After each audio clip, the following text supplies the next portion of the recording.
بعد فقد قال الله تبارك وتعالى في شان عظمة حبيبه الكريم أعوذ بالله من الشيطان الرجيم بسم الله الرحمن الرحيم إن الله وملائكته يصلون على النبي يا أيها الذين آمنوا صلوا عليه وسلموا تسليما اللهم صل على سيدنا مولانا محمد وعلى آل سيدنا مولانا محمد وبارك وسلم صلاة وسلام عليك يا سيدي یا حبیبی یا رسول اللہ صلی اللہ تعالی علیہ وسلم۔ معزز حاضرین محترم سامعین کرام، آئیے درس عقائد اہل سنت کے آغاز سے قبل ہم اور آپ مل کر انتہائی عقیدت و محبت کے ساتھ حضور آقا نامدار سرور کون مکہ سارے عالمین کے مختار، مدینے کے تاجدار، مکے کے سردار، سید الابرار جناب احمد مصطفیٰ محمد مصطفیٰ صلی اللہ تعالی علیہ وسلم کی بارگاہ میں ایک مرتبہ محبت و عقیدت کے ساتھ بآواز بلند درود و سلام کا نذرانہ پیش کر لیں۔ اللہم صلی علی سیدنا مولانا محمد وعلی آل سیدنا مولانا محمد وبارک وسلم صلاۃ و سلام علیک یا سیدی یا حبیبی یا رسول اللہ صلی اللہ تعالی علیہ وسلم۔ معزز حاضرین محترم سامعین کرام، جیسا کہ آپ حضرات بخوبی واقف ہے کہ ہمارا یہ درس عقائد اہل سنت جو ہر اتوار کو بعد نماز عصر جامع مسجد غفاریہ میں منعقد ہوتا ہے، اور آج الحمدللہ اس محفل کی خصوصیت یہ ہے کہ آج کی اس مقدس محفل میں سید شاہ اشرف حسینی صاحب تیغ برہانہ دامت برکاتہم العالیہ ہمارے درمیان میں تشریف فرما ہے، جو ہماری تحریک اصلاح عقائد و اعمال کے سرپرست اعلیٰ ہے۔ آج آپ کی موجودگی بھی ہمارے اس محفل کے لیے باعث تقویت ہے، چونکہ شب معراج بالکل قریب میں ہے اور چہارشنبے کے دن شب معراج ہے، تو اس شب معراج کو کیسے گزارنا چاہیے۔ یہ مقدس رات ہے، برکتوں والی رات ہے۔ اس مقدس رات کی مختصر فضیلت اور اس کو کس انداز میں گزارنا چاہیے اور اس کے اندر کون سی خصوصی عبادات کرنا چاہیے، انشاءاللہ مختصر سے وقت کے اندر اس پر گفتگو ہوگی۔ آپ بغور اس کو سماعت کریں، نہ صرف آپ سماعت کریں بلکہ آپ اپنے جو بھی گھر والے ہیں، دوست احباب ہیں، رشتہ دار ہیں، ان تک بھی اس پیغام کو پہنچائے تاکہ وہ بھی شب معراج کی آمد سے قبل وہ بھی تیار ہو جائے، اس کی ایک منصوبہ بندی ہو جائے کہ ہمیں اس مقدس رات کو کس طرح گزارنی چاہیے۔ جو کام بھی انسان منصوبہ بندی سے کرتا ہے، جو کام انسان پلاننگ سے کرتا ہے، اس کام میں اللہ تبارک و تعالیٰ برکتیں عطا فرماتا ہے۔ تو شب معراج کی فضیلت کیا ہے؟ تو قرآن کریم میں اللہ تبارک و تعالیٰ نے سورہ ضحیٰ کی دوسری آیت میں ارشاد فرمایا پہلی آیت میں وَالضُّحَىٰ وَاللَّيْلِ اِذَا سَجَىٰ، اللہ تبارک و تعالیٰ نے فرمایا قسم ہے چاشت کے وقت کی اور قسم ہے رات کی جب وہ چھا جائے۔ تو یہ چاشت کا وقت کون سا وقت ہے اور یہ رات کون سی رات ہے جس کی اللہ نے قرآن میں قسم بیان فرمائی ہے؟ جس کی اللہ قرآن میں قسم بیان کرے وہ کوئی معمولی رات نہیں ہو سکتی، بلکہ وہ عظمتوں والی رات ہوگی، برکتوں والی رات ہوگی، فضیلت والی رات ہوگی، کیونکہ خالق کائنات اس رات کی قسم کا ذکر قرآن میں بیان کر رہا ہے۔ تو جس چیز کی قسم لی جاتی ہے، جس چیز کا انسان قسم کھاتا ہے، قسم متبرک چیز کی لی جاتی ہے، اہمیت والی چیز کی قسم لی جاتی ہے۔ تو اس آیت کی تفسیر میں علامہ اسماعیل حقی رحمۃ اللہ تعالی علیہ اپنی تفسیر روح البیان میں حضرت امام جعفر صادق رضی اللہ تعالیٰ عنہ کا ایک قول بیان فرماتے ہیں۔ امام جعفر صادق رضی اللہ تعالیٰ عنہ آپ نے فرمایا ان المراد بالضحیٰ هو الضحى الذي کلم اللہ فیہ موسیٰ وباللیل لیلۃ المعراج۔ حضرت امام جعفر صادق رضی اللہ تعالیٰ عنہ فرماتے ہیں کہ اللہ تبارک و تعالیٰ قرآن میں جس چاشت کے وقت کی قسم بیان فرما رہا ہے، وہ چاشت کا وقت وہ وقت ہے جس وقت میں اللہ تعالیٰ نے حضرت موسیٰ علیہ السلام سے کلام فرمایا۔ حضرت موسیٰ علیہ السلام سے اللہ نے کلام فرمایا، اس چاشت کے وقت کی اللہ نے قرآن میں قسم بیان فرمائی، اور رات کی جو قسم بیان فرمائی واللیل اذا سجا، قسم ہے رات کی جب وہ چھا جائے۔ تو امام جعفر صادق رضی اللہ تعالیٰ عنہ فرماتے ہیں کہ لوگوں، جس رات کی قسم کا ذکر خداوند قدوس اللہ تبارک و تعالیٰ قرآن میں بیان کر رہا ہے، وہ رات کوئی اور رات نہیں ہے بلکہ وہ شب معراج ہے،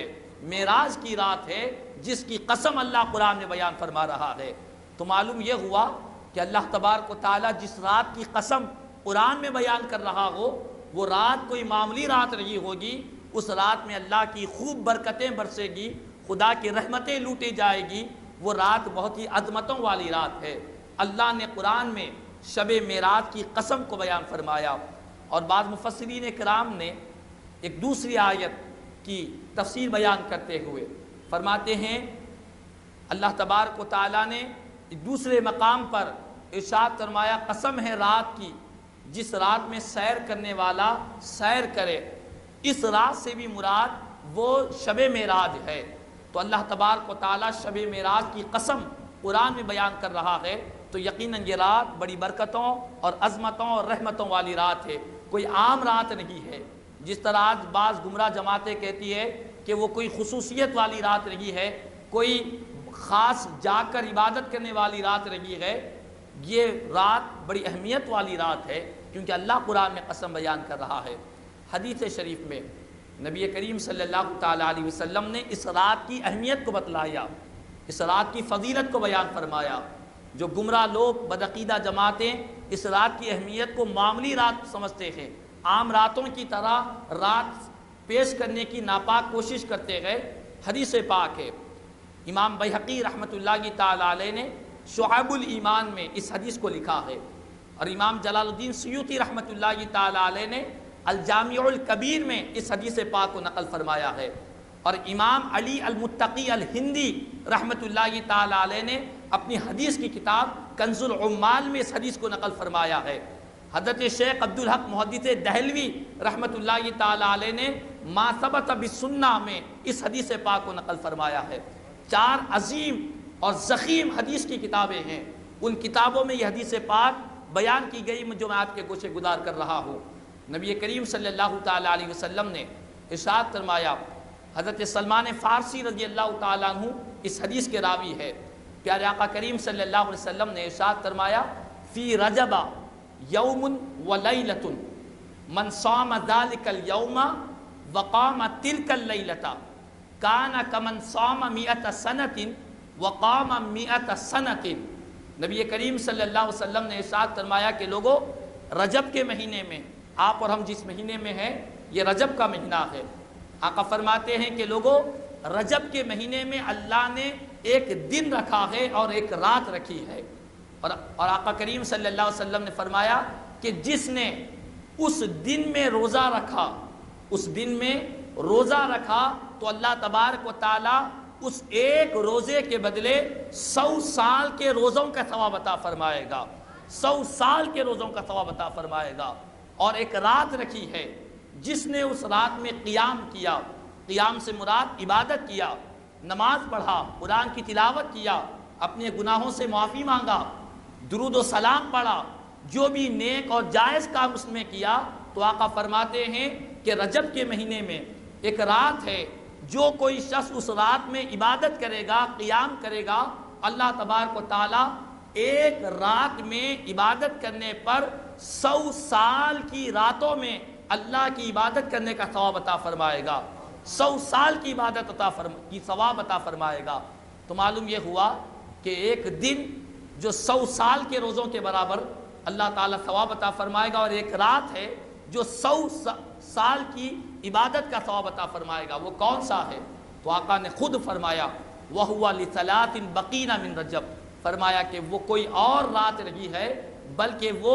رجب کی 27ویں رات ہے، یعنی شب معراج ہے۔ آقا نے شب معراج میں عبادت کرنے والے کو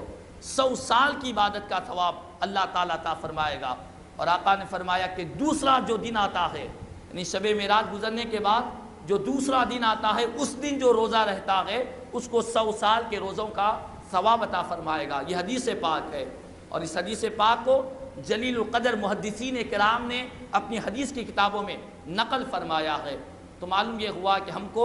اس مقدس رات میں عبادت کرنی چاہیے، اس کے ایک ایک لمحے کو غنیمت سمجھنا چاہیے۔ آج ہمارے پاس افسوس کی بات یہ ہے کہ آج ہمارے پاس مخصوص جو راتیں ہوتی ہے، چاہے وہ شب معراج ہو، شب برات ہو یا شب قدر ہو، مخصوص راتوں میں ہمارے پاس ایک عجیب سا ماحول پیدا ہوتے چلے جا رہا ہے۔ اکثر لوگ اس مخصوص رات میں اکثر مساجد میں رات میں 12 بجے تک، قریب 12 بجے تک جمع رہتے ہیں، اور بیانات ہوتے ہیں، عبادتیں ہوتی ہیں، نمازیں ہوتی ہیں۔ جیسے ہی رات کا آدھا وقت گزر جاتا ہے تو باقی 12 بجے سے فجر تک ان کو وقت گزارنا ہے، تو کئی نوجوان ایسے ملیں گے کہ جو گلی کے چوراہوں پر کھڑے رہ کر کوئی کبڈی کھیلتے ہوئے رات گزارتا ہے، کوئی کرکٹ کھیلتے ہوئے رات گزارتا ہے، بعض بچے گلیوں میں چیخ و پکار کرتے ہوئے رات گزارتے ہیں، اور بعض لوگ ہوٹلنگ میں کھانے اور پینے میں اپنی ساری رات کو برباد کر دیتے ہیں، اور یہ سمجھتے ہیں کہ یہ جاگنے کی رات ہے،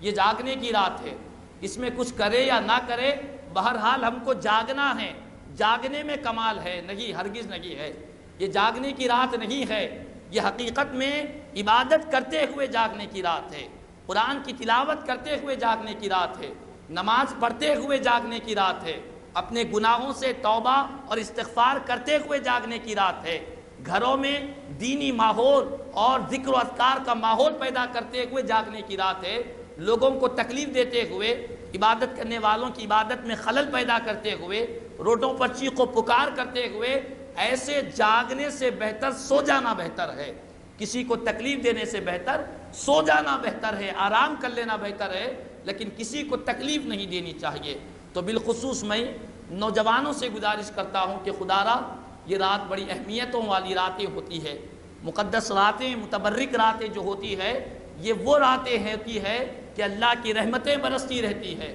خدا کی طرف سے عنایات برستی رہتی ہے۔ بندوں کو چاہیے کہ ایسی راتوں میں اپنے دامنوں کو، اپنی جھولیوں کو رحمت خداوندی سے بھر لینا چاہیے، اسی لیے اللہ تعالیٰ یہ راتیں عطا کرتا ہے۔ ہوٹلنگ کرتے ہوئے ساری رات گزار دینا، کھیلتے کودتے، اور کئی نوجوان آج کل دوشوں کا ماحول بنا ہوا ہوتا ہے، دوشے کی بنڈی پر کافی طویل قطاریں، تو یہ اس طرح جاگنے کی کوئی اہمیت نہیں ہے۔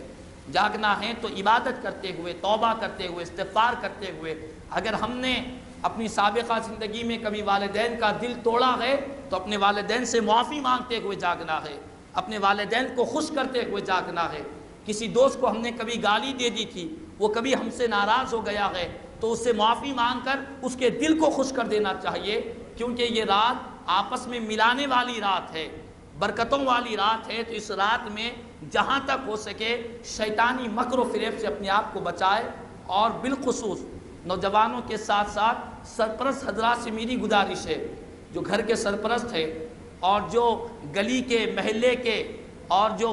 اپنے مقام میں، اپنی گلیوں میں کچھ مقام رکھتے ہیں، ان سے بھی گزارش ہے کہ اپنے نونہالوں کو، اپنی نوجوان نسل کو بتلائے کہ رات برکتوں والی رات ہے، عظمتوں والی رات ہے، کرکٹ کھیلتے ہوئے، کبڈی کھیلتے ہوئے وقت کو ہرگز نہ گزارے، بڑی برکتوں والی رات ہے، اس کی اہمیت کو سمجھے۔ اور دوسری بات، اس شب معراج کی کوئی خصوصی عبادت، کوئی خصوصی نماز، بہت ساری خواتین اور بہت سارے بچے اور جوان لوگ اکثر پوچھتے ہیں کہ کیا اس میں کوئی خاص رات ہے۔ بات تو یہ ہے کہ جو ہم پر قضا نمازیں ہیں، ان قضا نمازوں کو ترجیح دینی چاہیے، قضا نمازوں کو پڑھنی چاہیے، کہ جو ہم سے نماز چھوٹ گئی ہے قضا نمازوں کی ادائیگی بھی کرنی چاہیے۔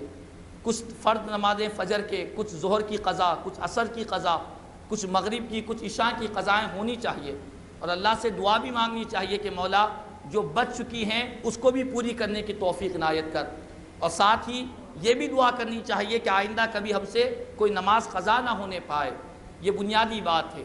اور ایک حدیث پاک آپ کو گوشے گزار کروں گا، بہت اہمیت والی حدیث ہے، آپ اس کو غور سے سنیں کہ اس میں ایک مخصوص نماز کی پیارے آقا نے تاکید ارشاد فرمائی اور اس کی فضیلت کو بیان فرمایا۔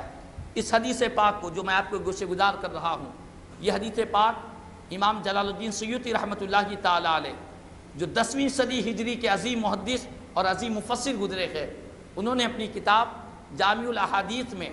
اور تفسیر در منصور میں بیان فرمائی، اور امام بحقی رحمۃ اللہ تعالیٰ علیہ نے اس حدیث پاک کو شعب الایمان میں اور فضائل الاوقات میں اس حدیث کو نقل فرمایا، اور امام علی المتقی الہندی رحمۃ اللہ تعالیٰ علیہ حدیث کی ضخیم کتاب کنز العمال میں اس حدیث پاک کو بیان فرمایا، اور شیخ عبدالحق محدث دہلوی رحمۃ اللہ تعالیٰ علیہ نے ما ثبت بالسنہ میں اس حدیث پاک کو نقل فرمایا۔ ایسے عظیم محدثین نے ایک خاص نماز کو پیارے آقا نے فرمایا. نبی کریم صلی اللہ تعالیٰ علیہ وسلم نے ارشاد فرمایا فی رجب لیلۃ یکتب للعامل فیہا حسنات 100 سنۃ. نبی کریم صلی اللہ علیہ وسلم نے فرمایا کہ لوگوں، رجب میں ایک رات ہے، اللہ تبارک و تعالیٰ اس رات میں عمل کرنے والے کو، عبادت کرنے والے کو، نیکی کے کام کرنے والے کو 100 سال کی نیکیوں کا ثواب عطا فرمائے گا. اس کے بعد آقا نے فرمایا فمن صلی فیہا 12 رکعۃ. آقا فرماتے ہیں جو کوئی اس رات میں 12 رکعت نفل نماز پڑھے، 12 رکعت نفل نماز پڑھے، اور ہر رکعت میں سورہ فاتحہ کے بعد جو سورہ یاد ہو وہ سورہ پڑھ لے. کوئی خاص ضم سورہ کی قید نہیں ہے، جو سورہ یاد ہے وہ سورہ پڑھ لے. اس کے بعد آقا فرماتے ہیں جب نماز 12 رکعت 2 رکعت سے ادا کر لیا، کرنے کے بعد آقا فرماتے ہیں ثم یقول سبحان اللہ والحمد للہ ولا الہ الا اللہ واللہ اکبر 100 مرہ. 12 رکعت نفل نماز پڑھنے کے بعد پھر 100 مرتبہ سبحان اللہ والحمد للہ ولا الہ الا اللہ واللہ اکبر، یہ جو تسبیح ہے اس تسبیح کو 100 مرتبہ پڑھے. 12 رکعت نماز کے بعد 100 مرتبہ اس تسبیح کو پڑھے. اس کے بعد آقا فرماتے ہیں ثم یستغفر اللہ 100 مرہ، پھر 100 مرتبہ اللہ کی بارگاہ میں استغفار کہے. استغفار کس کو کہتے ہیں؟ استغفار کا مطلب یہ ہے کہ جو استغفار آپ کو یاد ہے، استغفر اللہ کہے، استغفر اللہ ربی من کل ذنب واتوب الیہ کہے، استغفر اللہ الذی لا الہ الا هو الحی القیوم واتوب الیہ. کئی استغفارات ہے، جو استغفار یاد ہے 100 مرتبہ استغفار. اور جب استغفار پڑھیں اس وقت استغفار کا مطلب یہ ہے کہ بندہ اللہ کی بارگاہ میں اپنے گناہوں سے معافی مانگے، اپنے گناہوں سے معافی مانگے. تو جب یہ استغفار پڑھیں گے تو دل میں یہ خیال ہونی چاہیے، ندامت ہونا چاہیے، شرمندگی ہونی چاہیے کہ مولا میں تیری بارگاہ کا مجرم ہوں، تو میرے گناہوں کو معاف فرما دے، میری خطاؤں کو درگزر کر دے. یہ خیال اور یہ احساس اور یہ ندامت، یہ شرمندگی کے ساتھ 100 مرتبہ استغفار پڑھے جو استغفار یاد ہے. اس کے بعد آقا فرماتے ہیں ثم یصلی علی النبی صلی اللہ علیہ وسلم 100 مرہ، پھر اس کے بعد استغفار کے بعد 100 مرتبہ پیارے آقا کی ذات بابرکت پر درود پاک پڑھے. جو درود یاد ہے وہ درود پاک پڑھے، کوئی خاص درود یاد مقید نہیں ہے، جو درود یاد ہے. کتنی چیزیں ہوئی؟ 12 رکعت نفل نماز پڑھنا ہے، اس کے بعد 100 مرتبہ سبحان اللہ والحمد للہ ولا الہ الا اللہ واللہ اکبر، اس کے بعد 100 مرتبہ استغفر اللہ، اس کے بعد پھر 100 مرتبہ نبی کریم صلی اللہ علیہ وسلم پر درود پاک، جو درود یاد ہے وہ پڑھے. آقا فرماتے جب یہ عمل کر لیا، کرنے کے بعد پھر آئندہ دن روزہ رکھنے کا ارادہ کر لے. آنے والے دن یعنی چہارشنبے کو شب معراج ہے، تو آنے والا جو دن ہے شب برات، آنے والا جو دن ہے جمعرات کا، اس دن روزہ رکھنے کا ارادہ کر لے. آقا فرماتے ہیں جب یہ عمل ہونے کے بعد اللہ کی بارگاہ میں دعا کرے، اللہ کی بارگاہ میں دعا کرے. آقا فرماتے ہیں فإن اللہ تعالی یستجیب دعاءہ کلہ الا ان یدعو فی معصیۃ. اپنی دنیا اور آخرت کی بھلائی کی جو چاہے دعا مانگے، اللہ اس کی ہر دعا کو قبول فرمائے گا.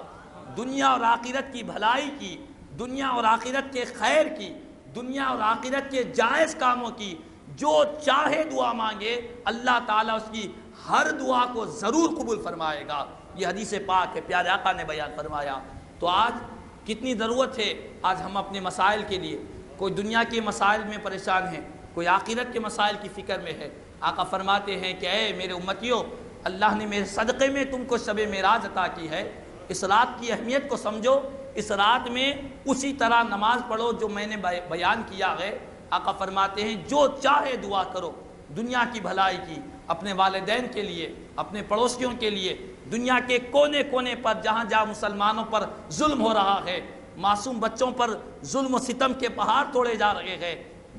بزرگوں کی اور عورتوں کے ساتھ بدسلوکی کی جا رہی ہے، جو ہم دیکھ رہے ہیں، رب کی بارگاہ میں عرض کر دے کہ مولا ہر مسلمان پر رحم فرما، ہر مسلمان پر کرم فرما۔ جو آخرت کی دعا مانگنا چاہتے ہیں، قبر کی تاریکی سے بچنے کی دعا مانگنا چاہتے ہیں، حشر کے میدان کی ہولناکی سے بچنا چاہتے ہیں، آقا کے قدموں سے وابستہ رہنا چاہتے ہیں، جو چاہے دعا مانگے، پیارے آقا فرماتے ہیں اللہ تعالیٰ ضرور اس کی دعا کو قبول فرمائے گا۔ تو خلاصہ کلام یہ ہے کہ آنے والی رات شب معراج ہے، ہم کو اس مقدس رات میں بڑی ہی اہمیت کے ساتھ، بڑی ہی عظمتوں کے ساتھ، بڑی ہی شان کے ساتھ اس رات کو ہمیں پانا ہے اور اس میں عبادت کرنا ہے، ذکر و اذکار کرنا ہے۔ اور الحمدللہ آپ کی اس مسجد غفاریہ میں ہر سال کی طرح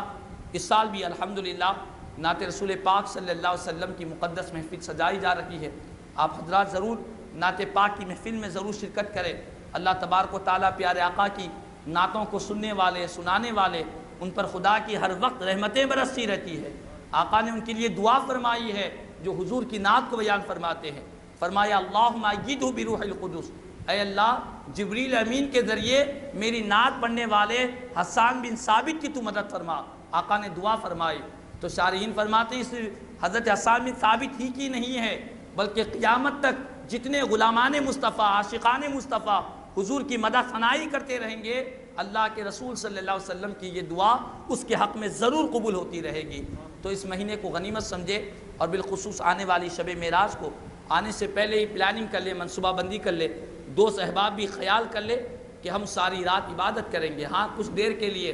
عبادت کرتے کرتے تھک گئے، چائے پی لیے،